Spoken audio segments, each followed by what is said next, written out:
துத்தி வேர் powder, triphala, இந்துப்பு, லவங்கப்பட்டை பொடிகளுடன் தண்ணீரில் கலந்து நன்றாக வாய் கொப்பளித்தால் பல் ஈறுகளில் இரத்த கசிவு குணமாகும்.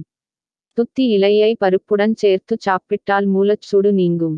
ஆசனவாய் கடுப்பு, சூடு நீங்க துத்தி இலை பொடியை நாட்டு பசும்பால், நாட்டு சர்க்கரையுடன் கலந்து சாப்பிட முற்றிலும் குணமாகும். அரிசி மாவுடன் துத்தி இலை சாற்றையும் கலந்து கிண்டி, கட்டிகள் மீது பூசினால் பழுத்து உடைந்து குணமாகும்.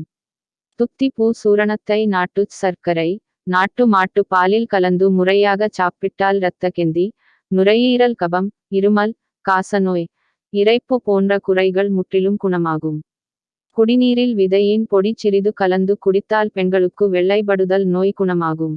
துத்திக்கீரையை பொரியல் செய்து சாப்பிட்டால் வயிற்றுப்புழுக்கள் வெளியேறும். வாயு சம்பந்தப்பட்ட வியாதிகளும் குணமாகும். முறிந்த எலும்பை சரியாக கட்டி இலையை அரைத்து கனமாக பூசி துணியைச் சுற்றி அசையாமல் வைத்து இருந்தால் விரைவாக எலும்பு கூடி குணமாகும். குடல் புண், தொண்டை கம்மல், சொரிசிரங்குகளையும் இதன் இலை கசாயம் குணமாக்கும்.